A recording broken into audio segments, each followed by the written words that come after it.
আসসালামু আলাইকুম এভরিওয়ান। আজকে আমি যে অঙ্কটা সলভ করব এটা হচ্ছে এইচএসসি পদার্থবিজ্ঞান প্রথম পত্রের চ্যাপ্টার 9 তরঙ্গ চ্যাপ্টারের সিলেট বোর্ড 2015 সালে আসা একটা অঙ্ক সলভ করব। তো কি বলেছে, সালাম 300 হার্টজ কম্পাঙ্ক ও 0.25 সেন্টিমিটার ব্যাসের শব্দ তরঙ্গ পরস্পর বায়ু ও পানিতে প্রেরণ করে তরঙ্গ দৈর্ঘ্যের পার্থক্য 4.16 পেল। এটা হচ্ছে তরঙ্গ দৈর্ঘ্যের পার্থক্য। উভয় মাধ্যমে শব্দের বেগ ও তীব্রতা ভিন্ন ভিন্ন পাওয়া গেল। সালাম বলল শব্দের বেগ ও তীব্রতার মান বায়ু মাধ্যম থেকে পানি মাধ্যমে বেশি পাওয়া যাবে। এটাও বলেছে বায়ু মাধ্যমে শব্দের বেগ এত, বায়ু ও পানির ঘনত্ব দেওয়া আছে যথাক্রমে এত এবং এত কেজি মিটার পার কিউব। ঠিক আছে, এখন আমরা গ করব। গতে কি বলেছে, উদ্দীপক অনুসারে পানিতে শব্দের বেগ নির্ণয় করো, মানে পানিতে যে শব্দের বেগ আছে সেটা বের করব। এখানে আমরা দেখব কি কি দেওয়া আছে। যেটা দেওয়া আছে সেটা হচ্ছে পানিতে এবং বায়ুতে বেগের পার্থক্য, মানে তরঙ্গ দৈর্ঘ্যের পার্থক্য দেওয়া আছে এখানে। তাহলে আমরা প্রথমে যেটা লিখব সেটা হচ্ছে ধরি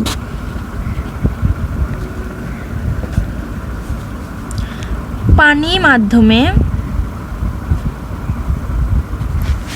শব্দের বেগ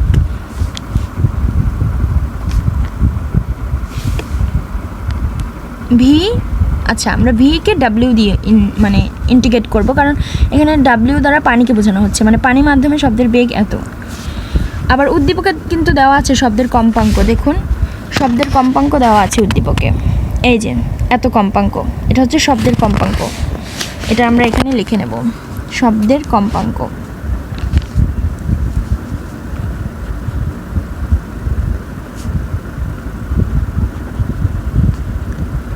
এফ ইকুয়াল টু দেওয়া আছে 300 হার্টজ।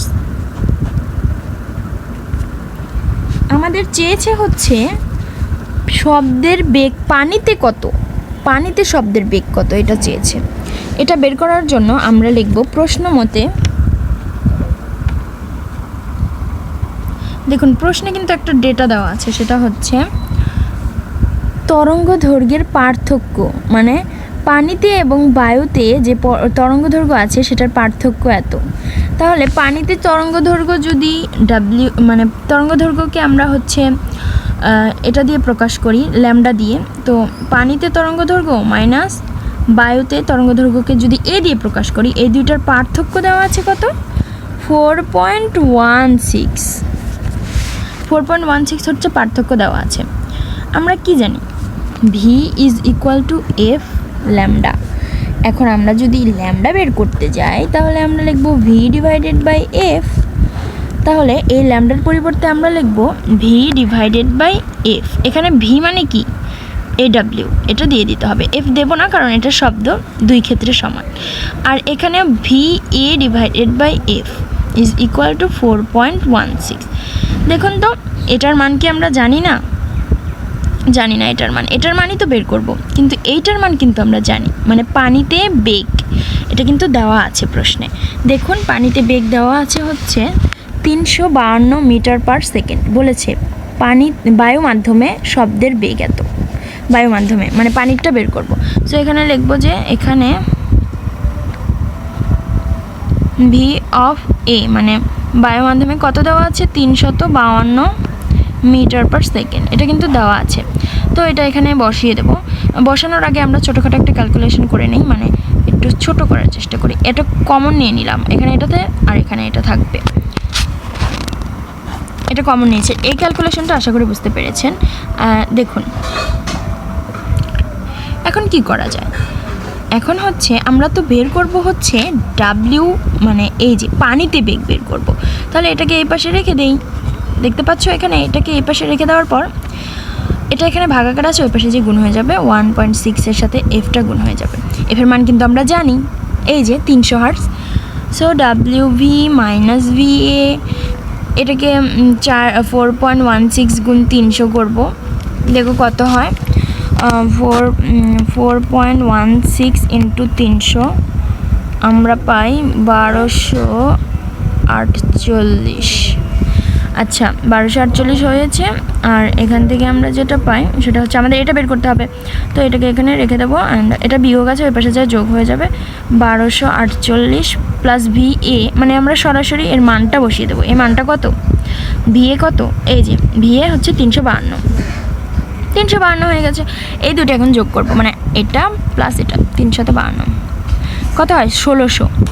এই 1600টা কী জানো, পানিতে বেগ, মানে ভি মানে বেগ আর ডাব্লিউ মানে পানিতে, অতএব পানিতে বেগ এত, আমরা জানি বেগের একক মিটার পার সেকেন্ড, তাহলে আমরা পানিতে বেগ পেয়ে গেছি। সো এটা আশা করি বুঝতে পেরেছো। এবার আমরা ঘ করব। ঘ করার জন্য আমরা প্রশ্নে চলেছে গাণিতিক বিশ্লেষণের মাধ্যমে সালামের বক্তব্যের সঠিকতা যাচাই করো। সালাম কি বলেছে দেখি চলো।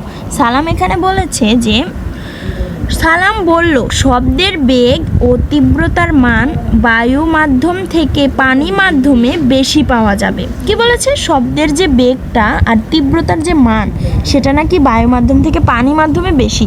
সেটা কি সে ঠিক বলেছে? চলো আমরা সেটাই যাচাই করব। এজন্য আমরা লিখব হচ্ছে,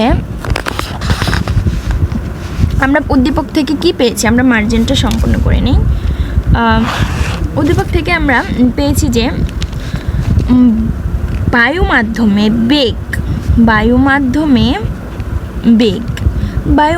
বেগ ভি অফ এ কত 352।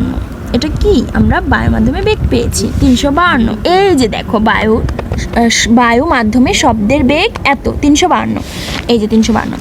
এবার গ থেকে কি পেয়েছি, গ হতে পেয়েছি হচ্ছে পানি মাধ্যমে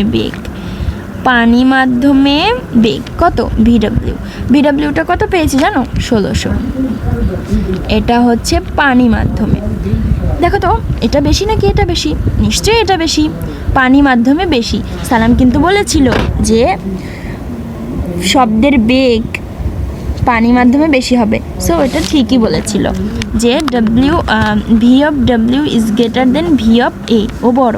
সো সালামের এই কথাটা ঠিক আছে, একটা কথা ঠিক বলেছে। পরে আবার কি বলেছে যে তীব্রতার মানও নাকি পানিতে বেশি বায়ুতে কম। তাহলে এটাও পরীক্ষা করে দেখি চলো পরীক্ষা করে। তীব্রতার মানকে আমরা আই দ্বারা প্রকাশ করি, আর এটার একটা সূত্র আছে, সেটা হচ্ছে 2 স্কয়ার এফ স্কয়ার এ স্কয়ার ভি ইন্টু রো মানে ঘনত্ব, ভি মানে বেগ, এ মানে বিস্তার, এফ মানে কম্পাঙ্ক, আর পাই মানে তো আমরা জানি। সো এটা হচ্ছে তীব্রতার মানের সূত্র। সো দেখব পানিতে তীব্রতার মান কত আর বায়ুতে কত, কোনটা বেশি কোনটা কম, তারপরে যাচাই করব সেলিম সঠিক বলেছে নাকি ভুল বলেছে। তো চলো শুরু করি। এজন্য আমাদের কিছু ডেটা দরকার, যেমন এগুলার মান দরকার। এজন্য আমরা লিখে নেব যে বিস্তার কিন্তু দেওয়া আছে। বিস্তার এ কত দেওয়া আছে জানো, 0.25 সেন্টিমিটার, কিন্তু সেন্টিমিটারে রাখলে তো হবে না, এটাকে মিটারে নিয়ে যেতে হবে। 0.25 সেন্টিমিটার, এটাকে মিটারে নেওয়ার জন্য আমরা এটাকে 10⁻² দ্বারা গুণ করব, এটা মিটার হয়ে গেছে। এবার কি দরকার জানো, এবার দরকার হচ্ছে ঘনত্ব দরকার, কম্পাঙ্ক দরকার, শব্দের কম্পাঙ্ক দরকার, শব্দের কম্পাঙ্ক এফ কত জানো 300। দেখো প্রশ্নে কিন্তু এটাও দেওয়া আছে, তুমি চাইলে দেখে নিতে পারো। এই যে সালাম দেখলো এত কম্পাঙ্ক, বিস্তার এত, কম্পাঙ্ক এফ এত। এবার কি দরকার দেখো তো, এবার দরকার হচ্ছে রো দরকার, মানে ঘনত্ব দরকার, এটাও কিন্তু দেওয়া আছে। দেখো এই যে বায়ু ও পানির ঘনত্ব যথাক্রমে এত এবং এত, বায়ুতে এত পানিতে এত, ঠিক আছে 1.293। পানিতে আগে লিখে নিচ্ছি, পানিতে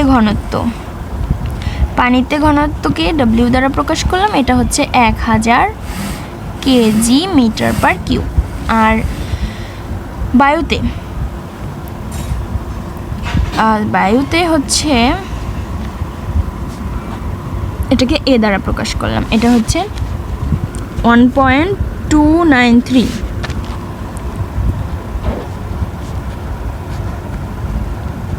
সব ডেটা আমাদের এখানে আছে। এখন আমরা এই সূত্র ব্যবহার করে দেখব কোনটা বেশি কোনটা কম। আগে কি বের করব, পানিতে নাকি বায়ুতে? আগে পানিতে বের করি। অতএব পানিতে তীব্রতার মান,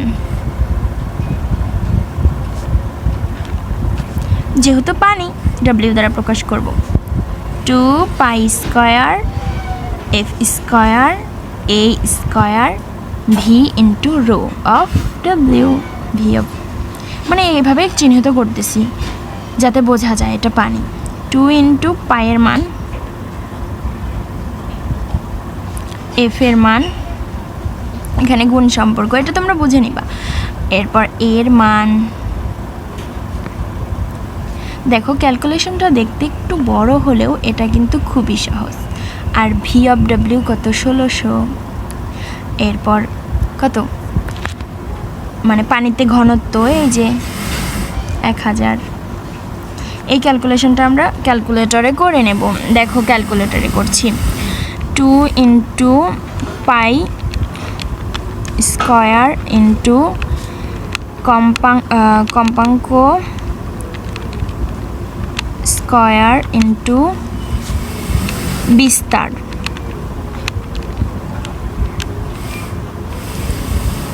বিস্তার স্কোয়ার ইন্টু বেগ 1600 ইন্টু ঘনত্ব 1000। দেখো আমাদের অ্যান্সার এসেছে এটা। আমরা এটা এখানে লিখব 177653710.01 এরকম এসেছে। আমি সবগুলো অ্যান্সার এখানে লিখে নিয়েছি। এটা ওয়াট পার মিটার স্কোয়ার, এটা হচ্ছে তোমার এই যে তীব্রতার একক, ওয়াট পার মিটার স্কোয়ার, এটা হচ্ছে পেয়েছি আমরা। এটাকে চাইলে তোমরা ইসে নিয়ে যেতে পারো, কি বলে মানে 10 টু দি পাওয়ার আকারে নিয়ে যেতে পারো, কিন্তু আমি এটাকে 10 টু দি পাওয়ার আকারে নিলে এটা যেটা হবে সেটা হচ্ছে, দেখো আমি তোমাদের শিখিয়ে দিচ্ছি, এটা আমরা ধরবো না, দশমিক এটা ধরবো না, এতটুকু মনে করলাম অ্যান্সার। দেখো 1 2 3 4 5 6, তুমি এখানে এভাবে করবে 17 দশমিক, মানে দেখো এখানে দশমিক বসিয়েছি এজন্য 1 2 3 4 5 6, এজন্য 7 6 দিয়ে ইন্টু 6 ঘর পরে দশমিক বসেছি সেজন্য 10 টু দি পাওয়ার 6। এখন মাইনাস দেবো নাকি প্লাস দেবো? দেখো এটা কি ডান দিকে এসেছি না, ডান দিকে আসলে মনে রাখবে সবসময় মাইনাস হয়, আর যদি বাম দিকে যেতাম তাহলে প্লাস হতো। যেহেতু আমরা ডান দিকে এসেছি তাই মাইনাস হয়েছে। ও সরি আমি তো বাম দিকে এসেছি, সরি এখানে প্লাস হবে, মানে আমি এটা বাম দিকে এসেছি এজন্য প্লাস হয়েছে। যদি আমি এইভাবে ডান দিকে যেতাম তাহলে মাইনাস হতো। আমি ঠিকই বলেছি কিন্তু ভুল বসেছি। Watt per metre square. এবার আমরা পানিতেরটা পেয়েছি, পানিতে তীব্রতা। এবার আমরা বায়ুতে তীব্রতা বের করব। চলো বায়ুতে তীব্রতা বের করি। বায়ুতে তীব্রতা বের করার জন্য আমাদের কিছু ডেটা লাগবে। দেখো বায়ুতে তীব্রতা, বায়ুতে তীব্রতা মানে এ দ্বারা প্রকাশ করলাম, তাহলে 2 pi square F square A square V of A and rho of A, মানে বায়ুতে এবং পানিতে। দেখো পায়ের মান, এফ এর মান আমরা কিন্তু দেখেছি এটা, তারপরে এর মানও কিন্তু আমরা দেখেছি। এরপর এখানে আমরা বসিয়ে নিচ্ছি ভি অফ এ, মানে এটা কত ছিল, 352 ছিল না? দেখো তো এই যে 352 মিটার পার সেকেন্ড, আর ঘনত্ব ছিল 1.293। এইবার এটা আমরা ক্যালকুলেটরে বসাবো। দেখো ক্যালকুলেশনটা একটুখানি লেন্দি বাট সহজ আছে। দেখো আমি বসাচ্ছি, এভাবে বসানোর পর অঙ্ক করলে কি হয়, অঙ্কটা মানে ভুল আসে না, সহজ আসে। দেখো 300 স্কোয়ার, এরপরে হচ্ছে 0.25 ইন্টু 10 টু দি পাওয়ার -2, এটার উপরে আবার স্কোয়ার দিতে হবে। দেন হচ্ছে বেগ মানে 352 ইন্টু হচ্ছে লাস্টে হচ্ছে ঘনত্ব 1.293। আশা করি অ্যান্সারটা মিলবে। দেখো অ্যান্সারটা কি এসেছে দেখতে পাচ্ছ, 5053.53। এটা আমরা বসিয়ে নেব 5053.54 এরকম বসিয়ে নিলাম। দেখো তো এটা কি আগেরটার চেয়ে একটুখানি ছোট ছোট লাগছে না? এটা একটু বড় ছিল না? অনেকটাই বড় ছিল। দেখো আমি এটাকে দেখেছি 1 2 3 4, এটাকে আমরা চাইলে এভাবেও রেখে দিতে পারি, আবার চাইলে এটাকে আমি ওইভাবে দশমিক আকারেও নিয়ে যেতে পারি। তোমরা এভাবেই রেখে দিবে, এভাবে রেখে দেওয়াটাই বেটার হচ্ছে এখানে, কারণ এখানে খুব বেশি সংখ্যা আমি দেখতে পাচ্ছি না। দেখো এটা 5000-এর মতো, আর এটা ছিল দেখো অনেক, এটা বেশি, এভাবে যদি দেখো, এটা অনেক বেশি না? এটা কল্পনা করো না, এটা করো আর এটা করো, এটা কত কম না? তাহলে সালাম তো ঠিক কথাই বলেছে। এখানে আই মানে তীব্রতার মান পানিতে বেশি, ইজ গ্রেটার দেন বায়ুতে, তীব্রতার মান। তাহলে এখানে তোমরা লিখে দিবে যে তীব্রতার মান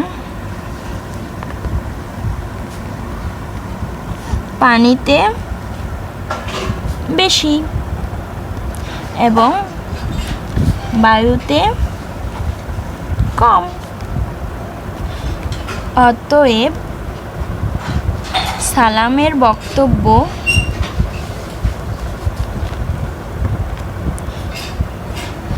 সঠিক ছিল।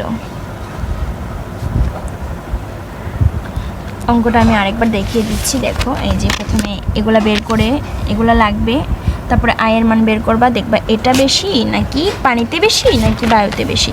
যদি বায়ুতে বেশি হয় তাহলে এভাবে দেখাবে সালাম বলেছিল বা পানিতে বেশি, সালামেরটা সঠিক, তাই অঙ্কটা সঠিক ছিল। আর গটা দেখাচ্ছি এখানে, এই যে গতে পানিতে বেগ চেয়েছিল, এটা না সরি, এই যে পানিতে বেগ চেয়েছিল এত দেখেছি। আশা করি তোমাদের কাছে অঙ্কটা ভালো লেগেছে। যদি ভালো লেগে থাকে তাহলে আমাদের সাথে থাকবে এবং কমেন্টে জানাবে, আর ভুল হলে বলবে।